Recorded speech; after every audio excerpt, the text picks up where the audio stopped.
Hello, we are live in the enemy basement with Sunflower Bean. Hello, guys. Hello. Hi. How are you doing? Pretty good. How are you? Are you enjoying your time in the UK? Absolutely, yeah. Fantastic. They're having a great time. You can ask them questions now. So write your questions below. I'll look at them here. But firstly, your second album is out a month today. Yep. 22 in blue. Tell me the significance of the name. What's with all the numbers?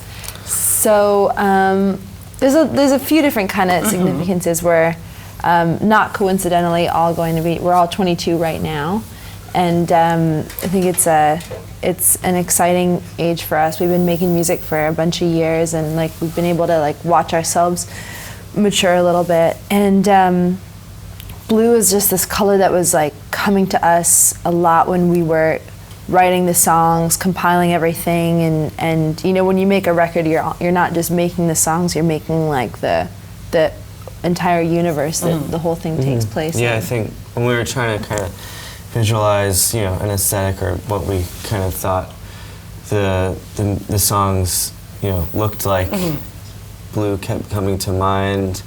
And I think, classically it's a very kind of melancholy or sad color, but I think we also kind of were thinking of it as kind of a representation of a big blue open ocean or an open sky, kind of like a hopefulness and a resilient feeling towards it.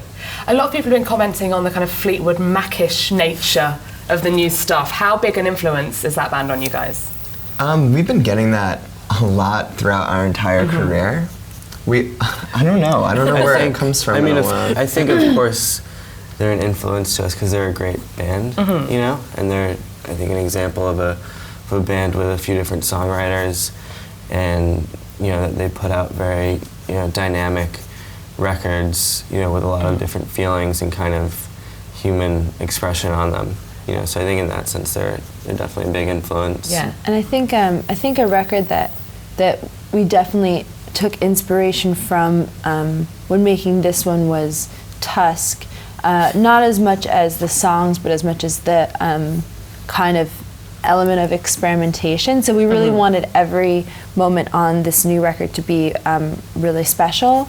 And I think that as far as curating sounds and thoughts, we thought that was great too. But we also were looking from really modern current places too, in contemporary bands. We pulled from the Gorillaz a lot, who we love and admire as far as a creative contemporary band, and also worked with Jacob Portrait from Unknown Mortal Orchestra, who's an incredible bassist, an incredible producer. So you can pull from these things, but you have to make sure that it has a reason for existing and it has a reason to be here. Otherwise, why do it? Okay, I have some questions from our viewers. Okay. Hannah asks, do you have any festival horror stories? Horror stories. Horror is a strong word. I could start off. The first, really early on in the band, we got asked to play this festival. Hudson, oh yeah, this should have came to mind right away. Music Project in upstate New York. It only happened once. It was supposed to replace this other EDM, dubstep festival. Okay. That I think got too crazy and they had to figure it out. So it's a dubstep festival. Yeah, so it's a dubstep festival. It was Bass Nectar headlining. Okay. And we were one of two rock bands. It was I see us how and you fit into that. It was us and the Flaming Lips. Okay. And we were there. We had never been to a festival before, so we were let's go the whole weekend. We'll camp. It'll be fun. And it was pretty bad. And then and we played on the Sunday, the last day. Yeah. And the whole thing got evacuated right as we were loading onto the stage because of a thunderstorm. Okay. And people ended up being stuck there for 4 days. It torrentially downpoured and just turned the entire festival ground into a swamp. People got stuck in mudslides. There was a river rolling down the main festival tent area, and people were just riding down this river of mud, water, and garbage. Mud and horse manure crap. I mean, let me just. It was a low key national. It was kind of being in the Red Cross was there. The festivals in the UK, I think, are really cool because a lot of them Green Man, like a lot of them are really special and like they do a really good job at making them kind of nice. In the U.S., they're like can be really, really rough. Okay. And last, I think, you know, something to be mentioned without being gross is like being a lady during that time of the month and it being super hot and like stuck in only porta potties for like viewers and for musicians, like that would be something that should be looked at. I'm nodding feel like you. I can relate, We should but start I a can't. But I campaign. can. Yeah. I'm with you on this. I mean, it's a situation. Luke asks, what is your favourite song to play live? Ooh, I'm not sure. I think we're really enjoying playing some of the new songs live because, you know, it's exciting to like try stuff out and like be fresh to them and like learn about how they're gonna go. So a lot of the new material has been really fun to play live. Okay. Yeah. I think our new song 22, which got played yesterday on BBC One and is now like finally out everywhere today, is my favorite song to play live because it's like one of my favorites on the record, and I think it's the title track and it really encapsulates what we're going for on this. Okay. Yeah. And the video for I Was a Fool just hit 1 million views, which apparently means someone has to get a tattoo. Yeah. Tell us the story, please. Our friend Andy DeLuca, he's kind of like our main dude we go to like take on tour, have like Main dude. him do always need a main dude. photographs. He's a really good friend. We've known him for a couple of years now, and he's always been our favorite photographer. He's one of my Okay. favorite artists in general. We really love him. And he made that video for us, and he said that if it hit 1 million views, he'd get a tattoo. It's gonna be a chest piece, just says bean. Yeah, heavy, something heavy like black. that. He has It's a gonna lot be of a funny face. tattoos already. So. Okay, right, I'll just add to the collection. Yeah. So if he's watching, shout out to him. Should 'cause get it's it on the awesome. face. Lovely. Bean tat. Gary asks, who is your greatest style icon? You want to go first? I don't. Mine's Kurt Cobain for sure. Why Kurt? What about Kurt? Because I love the way he mixes and matches. Like, he's my favorite. Like, I think he embraces that not everything has to look good, and sometimes that style can look really bad in a beautiful But way. he pulls it all together. Yeah, he's He a has- genius. Yeah, he I has think a- he's the greatest style of all time. He has a good eye. Yeah, I think for me, my style is always kind of evolving, and it just, I don't know. It's very, for me, it's very like what I'm feeling kind of at that moment. Okay, like on a day-to-day Or, like, basis. Yeah, like I really only buy new clothes when I like, it's like an emotional thing. I need to like shed these old clothes and get Okay. some new threads. I think I'm not sure if I have exactly one icon. I think it's more like phases. So, like right now, especially this year with everything going on and this record and even the political climate of the world in the United States, I've been feeling really excited by like suits. Even Okay. like what I'm wearing now, like even like horrible like 90s like Anne Klein $4 suits you get from a thrift store. It's like there's something definitely about being a woman in a power suit that's just a really awesome feeling. Stella asks, Julia, where are your shoes from?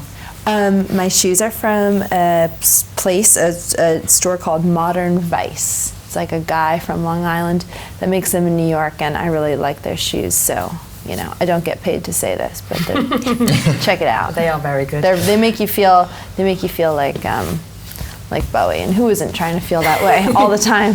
Another question about, well, the UK. What's your favourite thing about the UK? Fry-ups. No, That's a good Fry-ups. Come on. Fry-ups in the BBC. That's my next tattoo. Good combo. man, The I enemy. think the people, man. you guys are, you know, seriously all really friendly. It's yeah. Do you Yeah, feel at home when you're here? Yeah, it's Yeah, very homey. We've been here so much now; it's become a second home. Yeah. When we were first here, it was a little odd because I feel like, at least I was expecting it to be like a little more different, and then it was like slightly. It definitely. I mean, it's very different in ways, but it's also like not Yeah. that different. So. Do you have kind it's- of favourite parts of the UK or somewhere you stay when you're in London? What's your sort of hood? We've We always used to stay in Bethnal Green Yeah, we because we had a usually stay. friend who let us stay in her apartment Yeah. there. But I think we're still kind of like East London. new enough to the city where we still are figuring Yeah. out a way. I think my favorite part of the UK is the spirit of like the spirit of the music fans, and like I think in England you guys still really have like really good music, and like the search for really good music and in your heart, and that's like there's nothing better from an artist perspective than to be around people who like that and care about that. Yeah, people aren't jaded here at all about music, which is really, really, really amazing. Well, you went on tour with Wolf Alice at the end of last year, so Nick asks, are you massive buddies with Wolf Alice now? Are you like a gang? Oh my God, we like braid each other's hair and you just like talk on the phone all night. Well, you know, in all seriousness, like, I think we played some of their first ever shows in the US with them. Oh, okay. Back in 2014, they came over and we played, I want to say 3 or 4 shows with them. In America, and we played in Philadelphia with them at this one club, and I think there was about 50 people there. Okay. So then 3 years later to like do Alley Pally with them, and like it was it's like a pretty dream crazy. come true, and we're pretty proud of them. They're like, I mean, I think anyone that can see that sees the show knows that they're just like the hardest working, kindest people, and also that are like really dedicated to making music that's not like disposable. You know, they're really, really serious about it and really awesome people. Yeah, it was just really inspiring to be on tour with them, and just how, you know, how much they care about their craft and how humble they are. And Ellie, trying to just keep it real. Yeah, she taught me about pickled onions. Never tried those before. And what do you think? What's the verdict? I like them. Yeah? I'm down. Fantastic. You should try pickled onion Monster Munch as well, which is a crisp-based snack, which is delightful. Okay. Nathan wants to know, what is your favourite venue in New York? Baby's All Right. That's the one. If you're gonna go to New York and you wanna go to a really, really cool show, just go to Baby's, because usually their curation's pretty spot on. Have you played there a lot? You sort of house band there? That We was used to our be, yeah. old venue we played every day. Okay. Back when we first started. Yeah. It's too small for you now. You've stepped up. we're doing. I wish we could play it more. Yeah, we're doing Bowery Ballroom again in April, Amazing. which we did 2 years ago when Human Ceremony came out, and I'm really excited to play there again. Who's supporting you for that show? It's not announced yet. Not announced yet. But we're gonna play the entire album in full. The new record? Yeah, the new record. We're planning like all sorts of crazy surprises. We were joking about having a parade. We're gonna have like a giant, the giant like dragon's head, and like just it's gonna be wild. It's almost sold out though, so buy tickets. you gotta buy tickets now. We're gonna have hula hooping. We're gonna have pyrotechnics. We're gonna have human cannonball. We're like a Kiss show. We're gonna gonna have be like special guests for sure. We're gonna have some friends come and play Walter with us. Cronkite. Walter Cronkite. Brilliant. I cannot wait. Tom wants to know what your favourite song on the new album is. I don't know. Can you pick favourites, or is it difficult? Maybe we shouldn't say a favorite. Maybe people should. Okay. I'd say definitely our song 22 is a very, very special one towards the heart. And since it just came out, we've been waiting so long to share this with you guys. We've been waiting since we wrote it, and we worked on the record from last December to this December, and we didn't even tell anyone we were working on a record. So if you're even slightly a Sunflower Bean fan, I think that's the one to check out today. Well, Nick has asked for you to give us a one-word description of the new album. Can you do that? Can you sum it up in one word? One word. Resilience. Fantastic. John wants to know, what do you guys listen to when you're on tour? We listen to a lot of podcasts. Oh, okay, Yeah. all right. Give me some podcast recommendations. What's good Jeez, out there in the man. world of Criminal. podcasting? We love Criminal. Phoebe Criminal's the Judge. band Judge, favorite, yeah. with Phoebe Judge. What happens in that? It's sort of Like short stories. short Okay. stories, Yeah. mostly involving law. It's an interesting true crime show because it's not all about murder. Okay. Usually it's about That's the classic very podcast strange or topic. Yeah. obscure like law, like Just I don't weird know. things that Okay. happen. Also, like a there's- person living in like your attic without you knowing for like a year. That Yeah, sounds horrifying. there's a show That was called an the, especially good called The episode. Daily that the New York Times does. I think some different big news organizations have versions of it, but it's like within like 10 or 15 minutes you get all the like kind of all the news for that day, and that's a really cool way, I think for people to like, for us and for people to get a little closer to like actually knowing what's happening. Yeah, The Daily's really good. The Daily's really Okay. good. We also love The Idiot by Iggy Pop, and I was gonna say, was that a podcast? and Is This It? Those are like two records I think of that. Is This It was one of the first records that me and our manager, Krista, showed the boys, and they didn't really know like the beauty of that record, and it became like a big. It's still A big like car album, it's still yeah. it's still like, oh, like what do we like when we can't think of anything to listen to? It still has Default good replay value. Is it? Yeah. What was the first concert you all went to? I assume separately, because you probably didn't know each other at that point.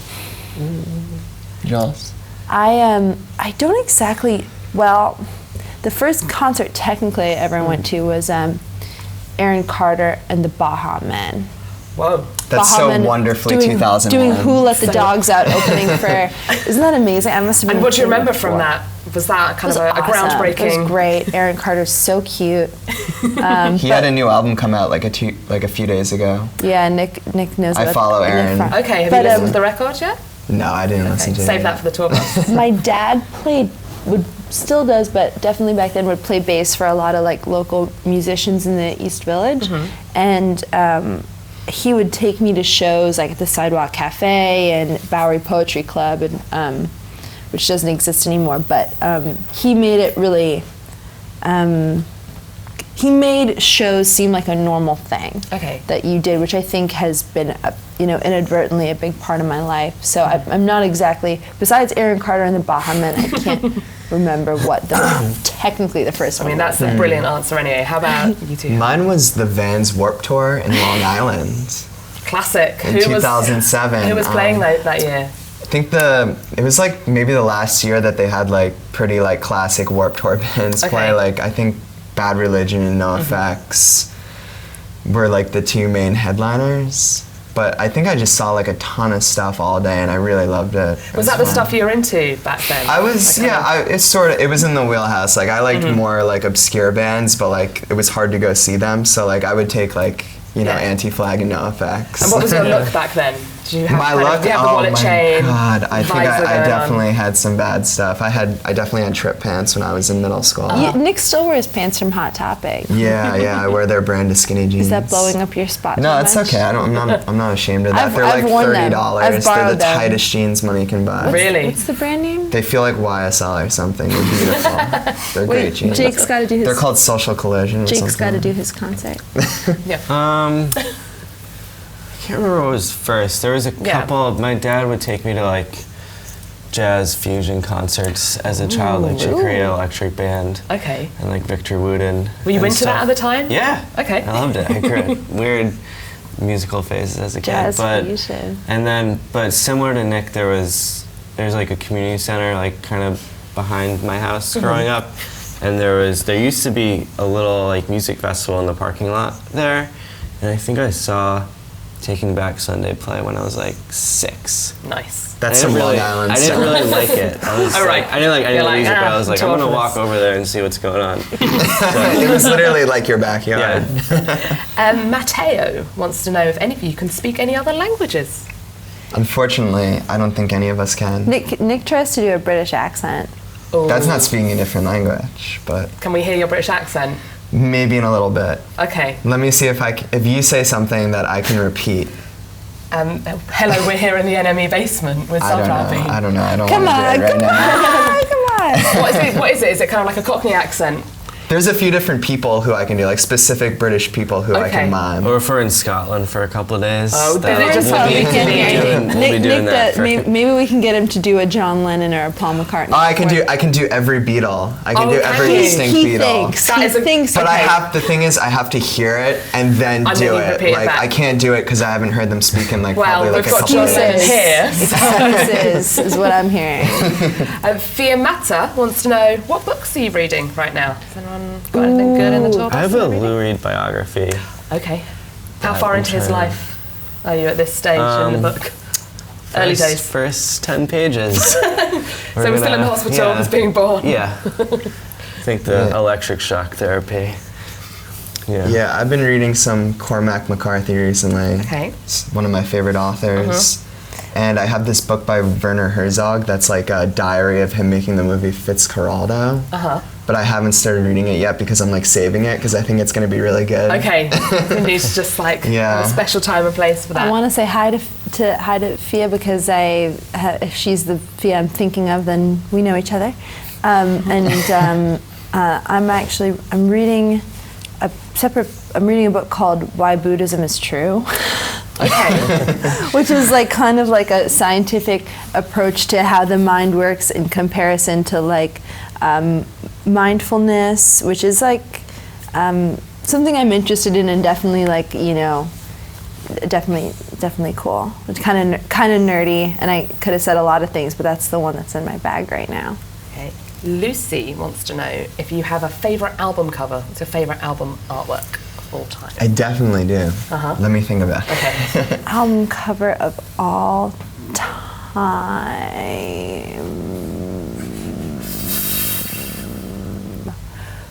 God, there's so many. I just like The Spinal Tap album cover that's completely black.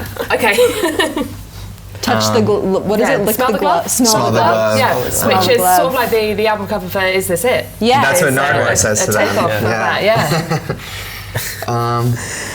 Come on, man. Jake, you got something. See, I think it's just one of those things where it's like, I think like if we were in a record store right now and I saw the record, I'd be like, that's the best record cover of all time. Yeah. But the ones that like express, you know, I don't know, the ones that are the most expressive and like I don't want to hammer home any kind of Fleetwood Mac stuff. But you know, you see like you see the cover of Rumors and you're like, I don't know, like that's what the record is. And like with our record cover, I think we always, for 22 in Blue, we knew we wanted to be on the cover of it because for us that meant like we're not hiding anything. It meant like we're not obscuring anything. Like we don't have any, we have nothing to lose. Like The record's it's us. it's It us. comes from so we us, just yeah. wanted to be us and wanted to be there and kind of create like an image with the composition that was meaningful to us and represented the music. I think record covers that do that are the best.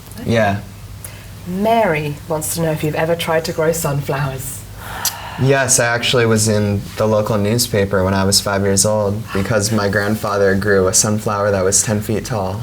Wow. So there's your Congratulations answer. to your grandfather. Thank you. So yeah. maybe you've got a Nick has like absurdly large like hands, so maybe you have like a giant green thumb. A giant green Yeah. thumb, yeah. Kind of genetically, you are predisposed to growing excellent sunflowers. Well, that is all the questions from the fans. Thank you very much for joining Thank us. you. Thank you guys. Thank you guys. Thank you.